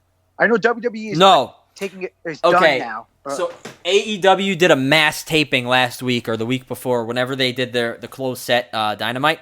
They taped stuff supposedly that will last them for weeks, if not months. So that's awesome. What I'm guessing they're going to be doing, Matt Hardy on his YouTube channel said that he's going to have something he shot at home that's going to be shown on Dynamite tonight. I'm very excited for some House Hardy stuff. This is all I want to see. That'll be fun. I mean, I thought that was cool too, not to go back to WWE, but Kevin Owens, when he was talking about his WrestleMania moment, his win, he said it was his favorite he finally had his WrestleMania moment, and it's his favorite promo he ever cut because his wife was the one filming it. Because he was filming from home. Right. So, dude, they can do this for months. They can have Matt Hardy doing promos and cinematic stuff from the Hardy compound for the next leading into fucking. He doesn't have to come back. They could do it all at his house, dude. Leading up to Double or Nothing, or if that ever happens. And Jericho can cut promos from Dynamite, or Dynamite's already filmed, but if he's there, he probably shot a couple of promos, and maybe they could film more stuff from his house too. You know what I mean? So, what's going on with NXT tonight? NXT tonight is basically swirling around 2 takeover matches. Okay. It's going to be awesome. It's the ladder match to crown a new number 1 contender for Charlotte Flair's title. So, it's Tegan Knox versus Dakota Kai versus Mia Yim versus Candice LeRae versus Chelsea Green versus Io Shirai in a ladder match. That's going to be fire. Nice. And then the score to settle the war to settle the score. The Black Heart versus the Rebel Heart. The final beat. Shotzi? Tommaso Ciampa and Johnny Gargano, which was taped in an empty building with nothing but a ring and a referee. It will and it will be their final kind of battle to end their feud. It's this is it. I know that Triple H has been saying this is the last time if they're too big for NXT, then neither of them will be there. They'll be somewhere else. Yeah. And they both. Yeah. And he's like, I know that both of you said you don't want to be anywhere else but NXT. But if you guys can't end this tonight, then you won't be here at all. Right. So I think NXT's got the better card tonight, Dan. Honestly, as much as we like AEW, it's going to be way better than AEW. There's no way it's not going to be better. I'm still watching. Match-wise, it's going to be better. I'm going to be stubborn. I'm still watching AEW live, dude. I don't care. I know. I don't watch either of them live. I watch Survivor like a nerd at first, and then I jump into whatever one's going on. That's okay. But that is a lot of wrestling for a time period where there's not a lot going on. So I think tonight will be great, at least wrestling-wise. And then after this week, I have no idea. I think there's more TakeOver matches after this week. There might be a couple more. Oh, yeah. Okay. All right. Well, Mets says you just made the list, and I say Mets, you just made the list. Mike Terry, the loser list, dude. Freaking happy Rex Manning Day for all my Empire Records fans. Mets is the loser. Let's see how many Mets got right. More like how many he got wrong. Yeah, Terry. Too many. Do you have any parting words before we wrap this thing up? Yeah, thanks for dealing with our weird technical issues today. Yep. With jumping into the car and out of the car. I appreciate it. Not that bad. It was only like 3 minutes of struggles. It was fun. Yeah, thanks for checking out the Rude Dude Cast. Tell your friends if you're in the chat every week or new to the chat this week or just watch Dan on his regular streams. If you have a friend or family member or anybody in your life that you think might be interested in listening to us talk every Wednesday at 1 p.m., about the things that we talk about, wrestling, comic books, video games, movies, TV shows, all the things that we talked about today. Let them know, Let them know. Check us out on YouTube or on Twitch live every Wednesday. That's all really, share it and like it, let everybody know about it. Subscribe. If you like it or if you're just hanging with us, popping in and out, just tell somebody. That's all. And, be safe, stay inside, take care of each other, have your pets spayed or neutered. And that's all I got. Well, this has been the Rude Dude Cast, episode 172, I think. Thanks, everybody, for listening and hanging out as usual. Every Wednesday, 1 p.m. EST, live at twitch.tv/Mandaronius. Drop by. If not, you can find us on podcast services such as Apple Podcasts, or like Mike Terry said, just search the Rude Dude Cast on YouTube. Beyond that, you can catch us at Twitter at the Rude Dude Cast. And Instagram at the Rude Dude Cast. We used to have something else, and I forgot what it was. Facebook.com/Rude Dude Cast. Twitter and Instagram at the Rude Dude Cast. Yeah, that's how I used to do it. Sometimes I get it, other times I just fucking choke. Anyway, that's all from us. Deuces and gooses.